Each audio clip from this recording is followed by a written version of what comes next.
Information and communication technology এর Bangla video টিউটোরিয়ালে আপনাদের স্বাগতম। আচ্ছা, আজকে আমি আলোচনা করব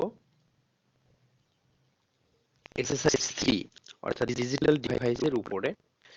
আচ্ছা, এখানে Boolean algebra, Boolean variable and constant, যেটা বুলিয়ান ধ্রুবক, পস্টুলেট বা স্বতঃসিদ্ধ, duality principle, complement, Boolean theorem বা বুলিয়ান উপপাদ্য, এই 6টি বিষয় নিয়ে আজকে আমি আলোচনা করব। আচ্ছা, শুরুতেই দেখা যাক বুলিয়ান আলজেব্রা। এটা বুলিয়ান আলজেব্রা কি জিনিস? আচ্ছা, বুলিয়ান আলজেব্রা, এই বুলিয়ান শব্দটা এসেছে আলজেব্রা বলতে তো আমরা বুঝি বীজগণিত। আচ্ছা, আর বুলিয়ান শব্দটা এসেছে বুলি নামক এক গণিতবিদ থেকে। ঠিক আছে, 1847 সালে তিনি সর্বপ্রথম এই বুলিয়ান আলজেব্রার ধারণা দেন। ঠিক আছে, আচ্ছা, তিনি কল্পনা করতেন বা তিনি চিন্তা করতেন যদি সবকিছুকে শুধু সত্য এবং মিথ্যা এইটাতে রিপ্রেজেন্ট করা যায় তাহলে আহ সম্ভবত বিষয়টা আরো ভালো এবং ইজি হয়। এবং পরে তিনি তা প্রমাণ করে ফেললেন যে হ্যাঁ, সবকিছুকে সত্য মিথ্যা দ্বারা রিপ্রেজেন্ট করা যায়, বিশেষ করে কম্পিউটার সায়েন্সের ক্ষেত্রে। পরবর্তীতে এই সত্য এবং মিথ্যাটাও ওয়ান এবং জিরোতে রিপ্রেজেন্ট করা হয়, করে কম্পিউটার সায়েন্সে ইউজ করা হয়। আচ্ছা, যখন কোনো কিছুকে যখন সত্য বলা হবে তখন সেটাকে ওয়ান দ্বারা রিপ্রেজেন্ট করা করা হচ্ছে, অর্থাৎ কোথাও যদি ওয়ান দ্বারা রিপ্রেজেন্ট করা হয় তাহলে বোঝা যাবে যে সেটা সত্য, আর কোথাও যদি জিরো দ্বারা রিপ্রেজেন্ট করা হয় তাহলে সে বোঝা যাবে সেটা মিথ্যা। ঠিক আছে, আচ্ছা, এই বুলিয়ান অ্যালজেব্রাতে শুধুমাত্র বুলিয়ানের যোগ এবং গুণ এই দুইটার দ্বারা কম্পিউটার সায়েন্সের সমস্ত গাণিতিক সমস্যার সমাধান করা সম্ভব। আচ্ছা, এটা আমরা ধাপে ধাপে দেখব কিভাবে সম্ভব।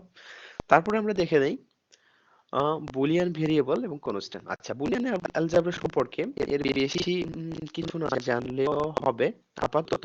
পরবর্তীতে যাদের আপনাদের যারা জানতে আগ্রহী তারা উইকিতে সার্চ দিয়ে দেখবেন, অনেক ইনফরমেশন পাবেন। ওকে, আচ্ছা, এখন আমরা দেখি বুলিয়ান ভেরিয়েবল এবং কনস্ট্যান্ট। আচ্ছা, আপনারা নিশ্চয়ই জানেন যে ধ্রুবক ও চলক অথবা চলক এই দুটো কি জিনিস, সুতরাং এ নিয়ে আলোচনা করব না। আচ্ছা, ধ্রুবক তো জানেন এটার কোনো পরিবর্তন হবে না, আর চলক এটা পরিবর্তিত হবে, এটার উপর আসলে নির্ভরশীল, চলকের উপরই আসলে একটা ফাংশন বা একটা সমীকরণ নির্ভর করে। আচ্ছা, আমরা এখন দেখি এই ভেরিয়েবল এবং কনস্ট্যান্ট এই দুইটার মান আসলে জিরো এবং ওয়ান, বাইনারি জিরো অথবা ওয়ান, দুইটা যে কোনো একটি হতে পারে। ঠিক আছে, এখন একটা কোশ্চেন আসতে পারে, আমি বললাম যে কম্পিউটার সায়েন্সে জিরো এবং ওয়ান এই দুইটা দ্বারা কম্পিউটার সায়েন্স সকল সমস্যা সমাধান করা সম্ভব। ইভেন এটা যেহেতু এই দুটো ডিজিটাল লজিক, আপনারা নিশ্চয়ই এতদিনে বুঝে ফেলেছেন জিরো এবং ওয়ান এটা হচ্ছে ডিজিটাল লজিক ধরা হয়। আর আপনারা এও জানেন যে ডিজিটাল সার্কিট বিশেষ করে কম্পিউটার জিরো এবং ওয়ানের উপর বেস করেই চলে, সকল কার্য সম্পূর্ণ করে। তাহলে এতে সার্কিট, সার্কিটে তো আমরা সাপ্লাই দেই, ল্যাপটপে বা কম্পিউটারে আমরা 220 ভোল্টের সাপ্লাই দিচ্ছি, সেখানে ভিতরে আসলে অ্যাডাপ্টারের মাধ্যমে ডিসি ডিসি তে কনভার্ট হয়। সেটা আসলে কিভাবে জিরো এবং ওয়ান কে সার্কিটটা রিড করছে, বা আমরা বলছি যে জিরো ওয়ান জিরো ওয়ান, তাহলে এখানে তো ভোল্টেজ আছে বা কারেন্ট আছে, ইলেকট্রন আছে, এটা কিভাবে জিরো ওয়ান কে বুঝতে পারছে? আচ্ছা, সে বিষয়টা একটু দেখি। আচ্ছা, এই বিষয়টার বিজ্ঞানীরা সহজ সমাধান দিয়েছেন। সাধারণত তারা স্ট্যান্ডার্ড ভাবে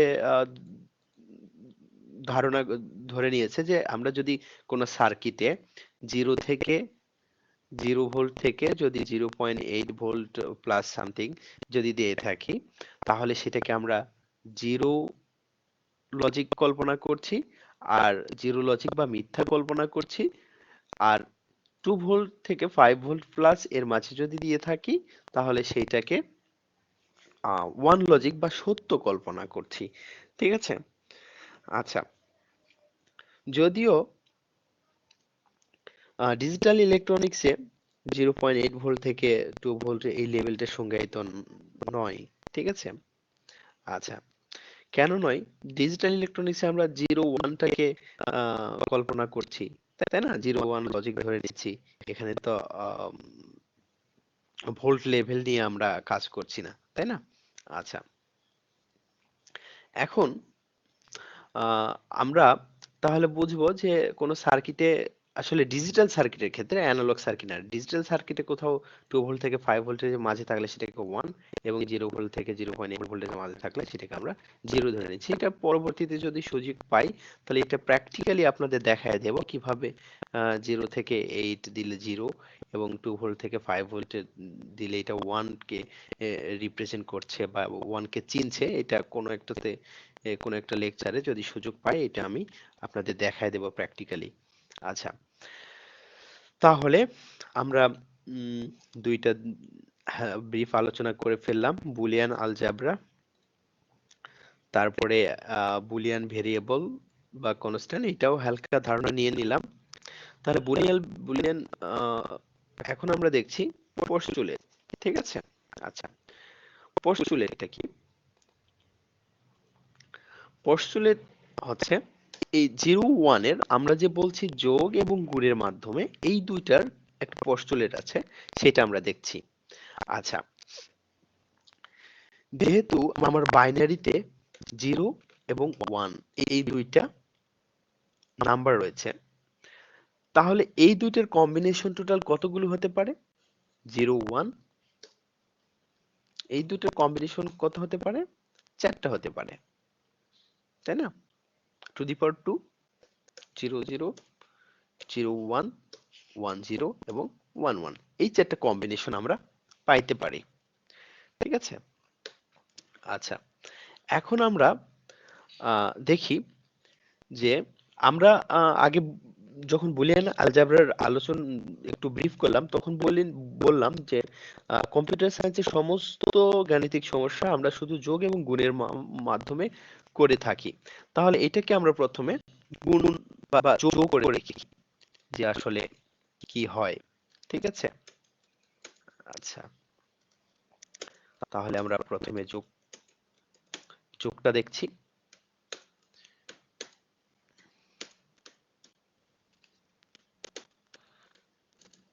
ঠিক আছে, যোগ দেখছি। আচ্ছা, এখন এই দুটো আমরা যখন যোগ করব, এই পোস্টুলেটে আমরা এটা যোগ করলে আমরা 0 পাবো, এইটা যোগ করলে আমরা 1 পাবো, এইটা যোগ করলে আমরা 1 পাবো। এটা যদি যোগ করি তাহলে আপনার নিশ্চয়ই বলবেন 2। এটা 2 হবে না, এটা লজিক 1 হবে। এইটি পোস্টুলেট। অর্থাৎ এখানে যোগ অপারেশনে দুইটা 1 1 আমরা যখন যোগ করছি তখন এটা হচ্ছে 1 লিখছি, এখানে যোগ লিখছি না। যখন আমরা এটা যোগ পারপাসে ইউজ করব তখন এটা যোগ হবে। বাট এখানে এই প্লাস বলতে যোগ বোঝাচ্ছে না, এই প্লাসটা এটা একটা অপারেশন করছে, লজিক্যাল অপারেশন, যে অপারেশনকে বলা হচ্ছে অর অর অপারেশন। ঠিক আছে? আচ্ছা, এটাকে বলা হয় লজিক্যাল অর। যে দুইটা পস্টুলেট আছে তার মধ্যে একটা হচ্ছে লজিক্যাল অর অপারেশন। ওকে? আচ্ছা, এটাকে আমরা বলছি লজিক্যাল লজিক্যাল অর অপারেশন।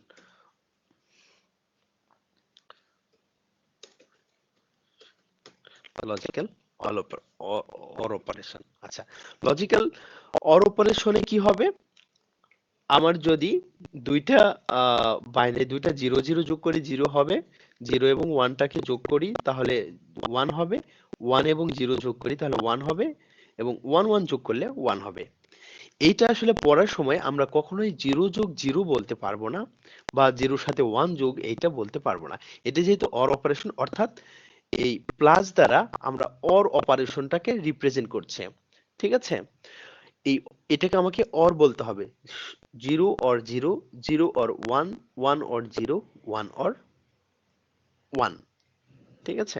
আচ্ছা, এখানে যখন আমরা লজিক্যাল অর অপারেশন করব তখন 0 0 অর করলে 0 হবে, 0 1 অর করলে 1 হবে, 1 0 অর করলে 1 হবে, এবং 1 1 অর করলে 1 হবে। ঠিক আছে? এটাকে আমরা কখনো ভুলেও আর জিরো বলবো না।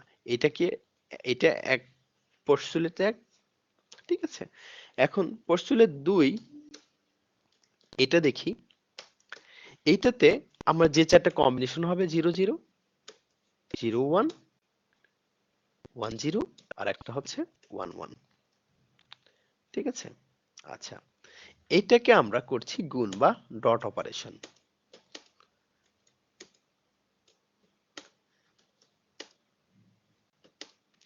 ঠিক আছে।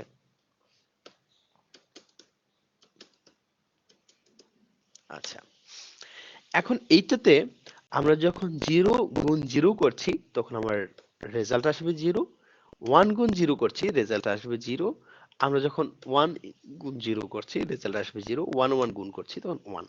এখন দেখেন এখানে নর্মাল যুগের সাথে যদিও কিছুটা সাদৃশ্যপূর্ণ আছে, বাট কম্পিউটার সায়েন্স বা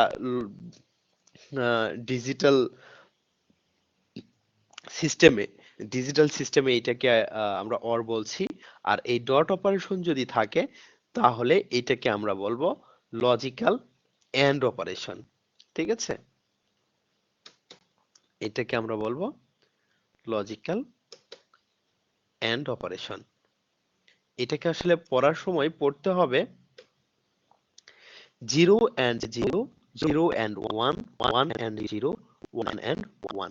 অর্থাৎ জিরো এবং জিরো এই দুটাকে যদি জিরো করি, জিরো এন্ড জিরো এই দুটোকে যদি এন্ড করি তাহলে জিরো হবে, জিরো ডট ওয়ান এই দুটো জিরো এবং ওয়ান কে এন্ড করলে জিরো হবে, ওয়ান এবং জিরো কে এন্ড করলে জিরো হবে, অনলি ওয়ান এবং ওয়ান কে এন্ড করলে ওয়ান হবে। এই দুটোর মধ্যে তফাৎ দেখুন, যদি অর হয় তাহলে জিরো শুধুমাত্র জিরো জিরো এর ক্ষেত্রে জিরো হবে, ঠিক আছে, আর অন্য বাকি সব ক্ষেত্রে ওয়ান। আর এন্ড করলে শুধুমাত্র ওয়ান ওয়ান এর ক্ষেত্রে এন্ড হবে আর বাকি সব ক্ষেত্রে জিরো। এই হচ্ছে অর এবং এন্ড এর মধ্যে তফাৎ। অর্থাৎ আপনারা যদি এটাকে সত্য মিথ্যা হিসেবে কল্পনা করেন তাহলে এটা যদি সত্য ওর সত্য হয় তাহলে, সরি, মিথ্যা ওর মিথ্যা হলে মিথ্যা, একটা মিথ্যা আর একটা সত্য হলে সত্য, একটা সত্য একটা মিথ্যা হলে সত্য, দুইটাই যদি সত্য হয় তাহলেও সত্য। এটাকে বলা হচ্ছে অর অপারেশন। আর একটা সত্য একটা, সরি, একটা মিথ্যা একটা মিথ্যা হলে মিথ্যা, একটা মিথ্যা একটা সত্য হলে মিথ্যা, একটা মিথ্যা একটা সত্য হলে মিথ্যা, একটা সত্য একটা সত্য হলে সত্য। এটা হচ্ছে or operation, sorry, and operation. এই এই দুটাই হচ্ছে বুলিয়ান পস্টুলেট বা বুলিয়ান সত্যসিদ্ধ। আচ্ছা, এখন আমরা অর এবং এন্ড এর অপারেশন দেখে ফেললাম। আমরা নেক্সট আমরা কি দেখব? এখন আমরা দেখব ডুয়ালিটি প্রিন্সিপাল বা দ্বৈত নীতি, এটা কি জিনিস, ঠিক আছে। আচ্ছা,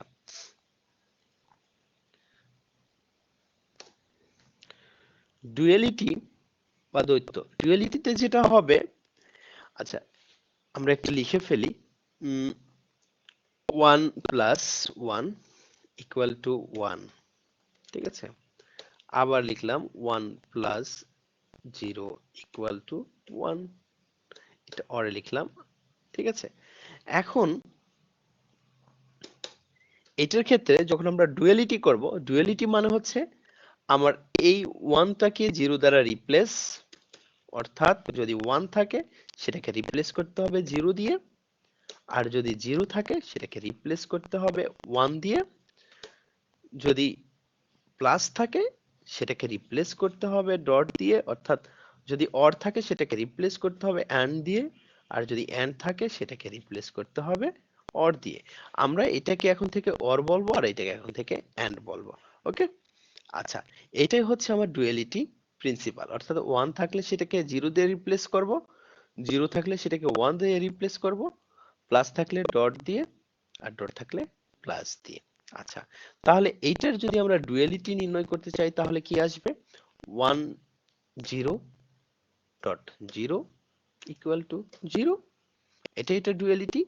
আর এইটার ডুয়ালিটি কি আসবে? আচ্ছা, এটা ডুয়ালিটি নীতিতে যদি আমরা করি তাহলে আমরা কি পাবো? Zero dot, sorry, zero dot one equal to one. তাই না? আচ্ছা, তাহলে আমরা যদি 0.0 ইকুয়াল টু 0 এটাকে যদি আমরা ডুয়ালিটি করি তাহলে যেটা হবে 1.1 ইকুয়াল টু 1। আচ্ছা, আবার দেখি যদি এরকম একটা Boolean function x plus 1 equal to 1 যদি থাকে, এইটার ডুয়ালিটি হবে x ডট 0 ইকুয়াল টু 0। ঠিক আছে, এখানে আমার x টা যেমন তেমনই থাকবে, শুধু এই 1 টা চেঞ্জ হয়ে গেল 0 তে, আর অর্থে চেঞ্জ হয়ে গেল and এ। ঠিক আছে, আচ্ছা, এটা হচ্ছে ডুয়ালিটি। আচ্ছা, আরেকটা লিখি, x y, আচ্ছা x y plus x y equal to x। আচ্ছা, এই চিহ্নটা কি এটা একটু পরে আসতেছি, এখন আপাতত জাস্ট ডুয়ালিটিটা দেখি। এটার ক্ষেত্রে যদি আমরা ডুয়ালিটি করি তাহলে এখানে দেখুন এই x এবং y এই দুইটা আসলে এখানে কিছু নাই বলতে, এখানে এন্ড অপারেশন আছে, অর্থাৎ ডট অপারেশন আছে। অর্থাৎ এটা নরমালি আমরা বীজগণিত কল্পনা করলে খালি কি গুণ আছে না, তাহলে এটাকে গুণ থাকা মানে এটাকে আমরা ডট বলবো। ঠিক আছে, যেখানে ডট বা এন্ড অপারেশনটা আছে। ঠিক আছে, আচ্ছা, তাহলে এইটার যদি আমরা ডুয়ালিটি নির্ণয় করি তাহলে কি হবে, তাহলে এটা এরকম হবে, একই সঙ্গে যদি এন্ড এবং ডট দিয়ে যদি আমরা একই সঙ্গে যদি ডট এবং অর চলে আসে তাহলে এটা ব্র্যাকেট দিয়ে লেখাটাই ভালো। তাহলে এটা মূলত আসলে এরকমটা x ডট y। ঠিক আছে, এটা একই সঙ্গে যেহেতু দুইটা চলে এসেছে সেহেতু আমরা ব্র্যাকেট দেব, কিছুই না। ঠিক আছে, উপরে এটা মূলত এরকমটা x dot y equal to x, এটা মূলত এটা। ঠিক আছে, ব্র্যাকেটে তো এখানে ডট ছিল না, আমরা যেহেতু এখানে ডট দিয়েছি মানে এন্ড দিয়েছি, এই জন্য ব্র্যাকেটে চলে এসেছে। এটা আসলে এই অবস্থায় থাকলেও এটা এন্ড অপারেশন বোঝাবে, আর এই অবস্থায় থাকলেও এন্ড অপারেশন থাকবে। অর্থাৎ এন্ড অপারেশনের ক্ষেত্রে আমার এই সব জায়গায় এই সব ক্ষেত্রে এরকম ক্ষেত্রে ইউজ না করলেও হবে ডটটাকে। আচ্ছা, তাহলে আমরা এটা ডুয়ালিটি করতে গেলে আমরা কি করব, ডটটাকে আমরা প্লাসে রিপ্রেজেন্ট করব, y লিমিট ঠিক থাকবে, আর এখানে আমার অর আছে, এটাকে এন্ড করব, আর এখানে x ডট x এটা অর হয়ে যাবে, y ইকুয়াল টু x ছিল x ই থাকবে, এই আর কিছু হবে না। আশা করি ডুয়ালিটিটা একটু হলেও বুঝতে পেরেছেন, যে আমার শুধুমাত্র 0 এবং 1 এবং ডট প্লাস থাকলেই চেঞ্জ হবে, এক্স ওয়াই জেড বা এ বি সি ডি যেটা থাকুক না কেন সেটা চেঞ্জ হবে না। এটা হচ্ছে ডুয়ালিটি নীতি। আচ্ছা, এরপরে আমরা দেখি যে কমপ্লিমেন্ট বা পূরক। কমপ্লিমেন্ট জিনিসটা কি?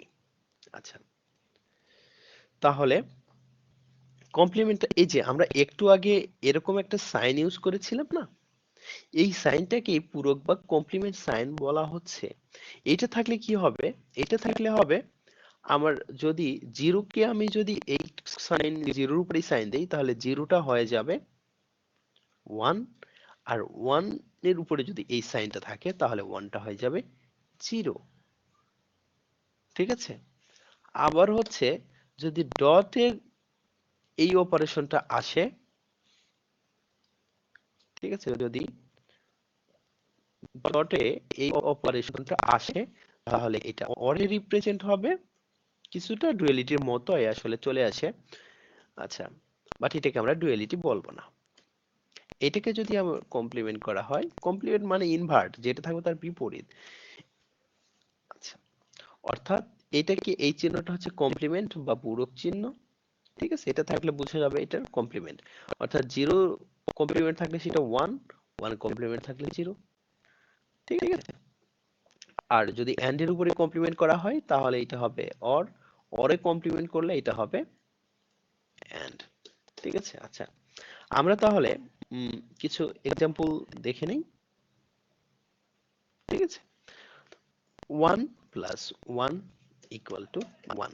এখানে যদি আমরা এটাকে কমপ্লিমেন্ট করে থাকি এটাকে এটাকে যদি কমপ্লিমেন্ট করি তাহলে রেজাল্ট আসবে 0।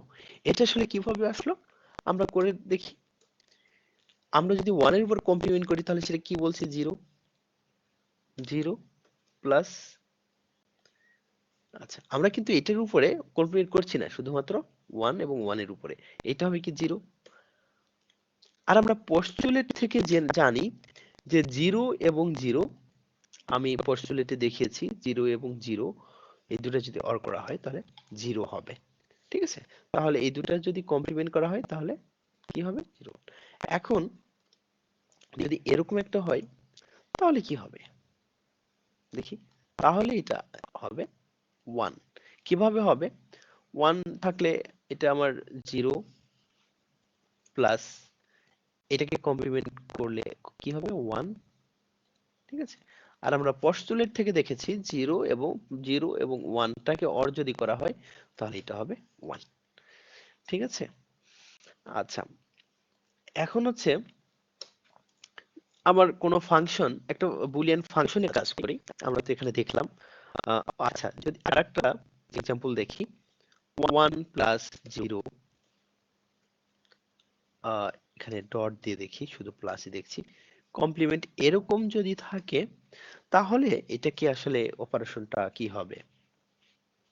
আচ্ছা এটার অপারেশনটা হবে, প্রথমে আমার ব্র্যাকেটের ভিতরে কমপ্লিমেন্টটা চলে যাবে 1 কমপ্লিমেন্ট, এখানে ডট ছিল সেটা অর্থাৎ এন্ড ছিল অর হয়ে যাবে 0 কমপ্লিমেন্ট। আচ্ছা তারপর এখানে 1 ছিল 0 হয়ে যাবে ডট, এটা 1 ছিল সেটা আমার 0 হয়ে গেল, আর অর এটা তো আমি করেই ফেলেছি, এখানে ছিল, এটার উপরে আর কমপ্লিমেন্ট নেই, এখন কমপ্লিমেন্ট আছে 0, 0টা 1 হয়ে যাবে। তাহলে এই দুটো আবার পোস্টুলেট থেকে আমরা কি লিখতে পারি 1 লিখতে পারি, ঠিক আছে। আচ্ছা এখন আমরা দেখি একটা ফাংশন দেখি, xy প্লাস xy, ঠিক আছে, xy কমপ্লিমেন্ট, এইটা থেকে এইটাকে আমি পুরোটাই কমপ্লিমেন্ট করছি, এটাকে আবার পুরোটা কমপ্লিমেন্ট, তাহলে এটার নিচের লাইনটা কি হবে, এটা হবে প্রথমে আমার এটা হবে এরকম xy কমপ্লিমেন্ট, এখানে আমার এই যে অর ছিল এই এটা আমার ডট অর্থাৎ এন্ড অপারেশন হয়ে যাবে xy কমপ্লিমেন্ট কমপ্লিমেন্ট, ঠিক আছে। তারপরে কি হবে, আমার এখানে অর ছিল, অরের উপরে আমি একবার কমপ্লিমেন্ট করেছি, আর কোনোটার উপরে কিন্তু আর কমপ্লিমেন্ট অপারেশন করা হয়নি, আমরা শুধু ব্র্যাকেট দিয়ে লিখে দিয়েছি। তাহলে এইটুকুটা কি হবে, এটা হবে এক্স কমপ্লিমেন্ট, মাঝখানে আমার এখানে ডট অপারেশন ছিল সেটা প্লাস হয়ে গিয়েছে, এখানে ওয়াই কমপ্লিমেন্ট, আর এটা হচ্ছে ডট, এটা হবে এক্স প্লাস এক্স কমপ্লিমেন্ট, এটা হবে ওয়াই। কেন ওয়াই হবে, কারণ হচ্ছে এখানে একটা কমপ্লিমেন্ট আছেই, কমপ্লিমেন্টের উপর যখন কমপ্লিমেন্ট হয় তাহলে কমপ্লিমেন্ট উঠে যায়, অর্থাৎ যদি এরকমটা হয় 1 কমপ্লিমেন্ট কমপ্লিমেন্ট যদি হয় তাহলে এটা ইকুয়াল টু শুধু 1 হবে, কারণ কমপ্লিমেন্টের উপরে কমপ্লিমেন্ট হলে সেটা 1 হয়। অর্থাৎ তাহলে এটা আসলে একটু খোলাসা ভাবে করি, 1 এর উপরে যদি আমি কমপ্লিমেন্ট করি এটাতে, তাহলে এটা কি হবে 0 হবে, তাই না, শুধু ভিতরেরটা কমপ্লিমেন্ট করলাম, তারপরে যদি আমি বাইরে, এখানে কমপ্লিমেন্ট তো আছেই, এটাকে কমপ্লিমেন্ট করলে 0 হবে, তাহলে এটাকে যদি আবার কমপ্লিমেন্ট করি তাহলে আমার 1 হবে, তাই না, 0 কে যদি আবার কমপ্লিমেন্ট করি। এই এই জন্যই এটা বলা হয় যে কোনো কিছুর উপরে যদি দুইবার কমপ্লিমেন্ট করা হয় তাহলে কমপ্লিমেন্ট উঠে গিয়ে শুধু ওইটাই হবে, অর্থাৎ এখানে y এর উপরে একটা কমপ্লিমেন্ট আছে, আবার কমপ্লিমেন্ট করলাম এই জন্য y, আর যেহেতু এখানে কমপ্লিমেন্ট নেই এখানে কমপ্লিমেন্ট থেকে যাবে, ঠিক আছে। আচ্ছা আশা করি কমপ্লিমেন্ট জিনিসটা বুঝে ফেলেছেন। কোথাও কোথাও আহ আপনাদের বইয়ে সম্ভবত কমপ্লিমেন্টের পরিবর্তে এটার উপরে একটা করে বার দেওয়া আছে, অর্থাৎ লেটারের উপরে একটা করে দাগ দেওয়া আছে। ঠিক আছে, আপনারা দেখে নেবেন, টান লেখার উপর পরেও একটা মাত্রার মতো টান দেওয়া আছে, বার দেওয়া আছে। এইটাকে এখানে পূরক বা কমপ্লিমেন্ট বোঝায়, আবার এইটা বলতেও কমপ্লিমেন্ট বোঝায়। আমি এখানে এইটা বলতেই কমপ্লিমেন্ট বুঝাবো। ঠিক আছে। আচ্ছা, এখন আশা করি কমপ্লিমেন্ট সম্পর্কে ধারণা পেয়ে গেছেন হালকা। তারপরে যদি কনফিউশন থাকে আমাকে জিজ্ঞেস করবেন। গ্রুপের লেকচারে বা ডিসক্রিপশনে দেখবেন যে গ্রুপের নাম দেওয়া আছে। ফেসবুকে গ্রুপে গিয়ে কমেন্ট করবেন বা গ্রুপে গিয়ে আপনার মতামত লিখবেন, আমি অ্যান্সার দেওয়ার চেষ্টা করবো ইনশাল্লাহ। তবে আশা করি কোর্স রিলেটেড, অর্থাৎ এখান থেকে আপনার কোনো কিছু বুঝতে সমস্যা হলে, কোনো প্রবলেম সলভ সমস্যা হলে সেই সম্পর্কে আপনার কমেন্ট লিখেন, স্ট্যাটাস দেন, কিন্তু এটা জিজ্ঞেস করেন না যে আসলে সৃজনশীলে কেমন আসে, সৃজনশীল কোশ্চিন কেমন, পরীক্ষায় কোন কোশ্চিন আসবে। আমি আসলে পরীক্ষায় কোন কোশ্চিন আসবে এই উদ্দেশ্যে টিউটোরিয়াল করানো না। আমার টিউটোরিয়াল করার উদ্দেশ্য হচ্ছে এই বিষয়গুলো আপনাদের বোঝানো, যাতে সহজে এই বিষয়গুলো আপনারা বুঝতে পারেন। ঠিক আছে, পরীক্ষার জন্য আমি টিউটোরিয়াল তৈরি করছি না যে কোন কোশ্চিন আসবে, সৃজনশীল কেমন। এটা আপনারা সৃজনশীল অনেক আগেই তৈরি হয়েছে, আপনারা এখন ইন্টারমিডিয়েটে পড়ছেন, ক্লাস 10 এর সৃজনশীলে পরীক্ষা দিয়েছেন, আবার নতুন করে প্রশ্ন করার কোনো মানে হয় না। ঠিক আছে। আচ্ছা, সরি, একটু অফ টপিকে চলে গিয়েছিলাম। আচ্ছা, এখন তাহলে কমপ্লিমেন্ট আমরা হালকা দেখে ফেললাম। এখন আমরা দেখি বুলিয়ান থিওরেম বা বুলিয়ান উপপাদ্য। আচ্ছা, বুলিয়ান উপপাদ্যতে খেয়াল করবেন, বুলিয়ান উপপাদ্য মোট 10টা উপপাদ্য আছে এখানে। তার মধ্যে মৌলিক উপপাদ্য 4টা, বিনিময় উপপাদ্য 5টা, অনুষঙ্গ উপপাদ্য একটা, সরি, বিনিময় উপপাদ্য একটা, অনুষঙ্গ উপপাদ্য একটা, বিভাজন উপপাদ্য একটা, ডি মর্গান উপপাদ্য একটা, সহায়ক উপপাদ্য 2টা। এই প্রতিটির আবার একটি করে এন্ড এবং একটি করে ডট অপারেশনের জন্য একটি করে উপপাদ্য আছে। তাহলে টোটাল উপপাদ্য সংখ্যা হচ্ছে 20টি হওয়ার কথা, কিন্তু সহায়ক উপপাদ্যর 10 নাম্বারটার শুধুমাত্র একটি উপপাদ্য। আচ্ছা, এখন আমরা দেখি মৌলিক উপপাদ্য। ঠিক আছে। আচ্ছা, মৌলিক উপপাদ্যের 1 নাম্বার যে উপপাদ্যটা আছে সেটা হচ্ছে একের একের আহ, যে উপপাদ্য আছে সেটা হচ্ছে a plus zero, sorry, a a or 0 equal to a। আরেকটা আছে